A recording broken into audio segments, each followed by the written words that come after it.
sekarang memiliki prioritas. Tentunya prioritas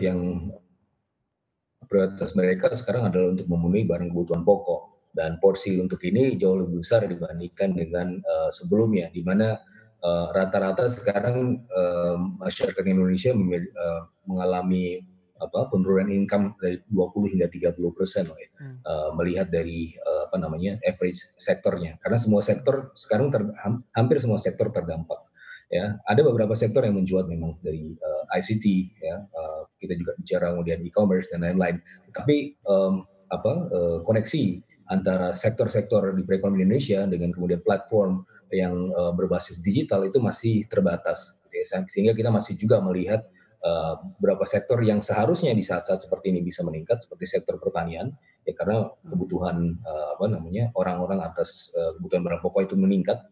Tetapi sektor pertanian juga terdampak juga cukup besar, gitu ya, karena memang jalur distribusinya yang terbatas, juga establish logistik dan juga services yang juga kemudian harus terdisrupsi cukup signifikan di saat-saat seperti ini. Ya, jadi untuk pengusaha sendiri saya melihat mereka ya paling cuma bisa bertahan sampai bulan Juni. Nah, oleh Baik. karenanya kembali lagi tadi butuh tambahan stimulus.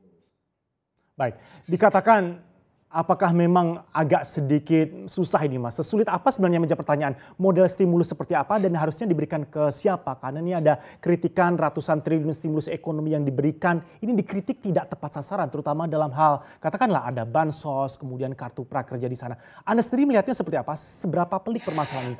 Bentuknya seperti apa dan harusnya dikasih ke siapa? Maaf, Mas Elmo bisa diulang kembali, suara tidak Baik, ini ada terdengar. kritikan mengenai stimulus ekonomi, nilainya sudah ada sekitar ratusan triliun rupiah, tetapi langsung mendapatkan kritikan tidak tepat sasaran. Katakanlah stimulus dalam bentuk bansos, kemudian ada kartu prakerja dan sebagainya. Tapi dianggap ini belum tepat sasaran. Anda memandang seperti apa? Ya, jadi kalau untuk bansos saya rasa ini sudah sangat tepat ya, karena memang kita harus membantu orang-orang yang miskin dan juga rentan miskin. Nah, adapun untuk kartu prakerja memang di saat-saat seperti ini eh, bisa kita fokuskan untuk perluasan jaring pengaman sosial gitu ya, karena orang-orang ini tidak bisa bekerja bukan karena kehilangan skill, tapi memang Ya. karena industrinya stop. Nah, jadi dalam kondisi seperti ini, kartu prakerja seharusnya bisa lebih difokuskan untuk penguatan jaring pengaman sosial. Nah, kalau kita bicara jaring pengaman sosial, yang 110 triliun, tentunya ini belum cukup, gitu ya. Jadi kalau kita bicara tadi ada kritik terkait ini besar sekali, 400 triliun, tapi untuk jaring pengaman sosial sendiri sebenarnya ini masih cukup terbatas. Nah, di hitungan saya, minimal dibutuhkan 168 triliun lagi untuk bisa kemudian membantu di inspiring middle class yang saya sebutkan tadi. Hitungannya adalah belanja kebutuhan pokok rata-rata orang Indonesia total per bulan adalah 375 triliun. Kalau kita bagi per kapita berarti mereka 1,4 juta per orang ya, per kepala.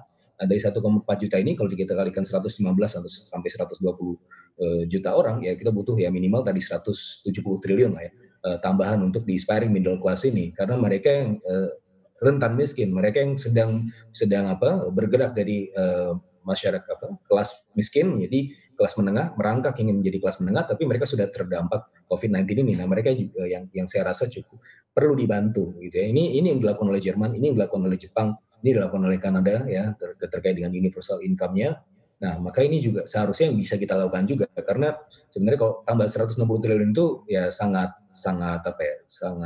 ada gitu ya. Gitu. Tadi ada bauran kebijakan dan kemudian ada anggaran-anggaran lain yang bisa lebih difokuskan untuk kemudian penguatan atau perluasan jaring pengaman sosial tadi.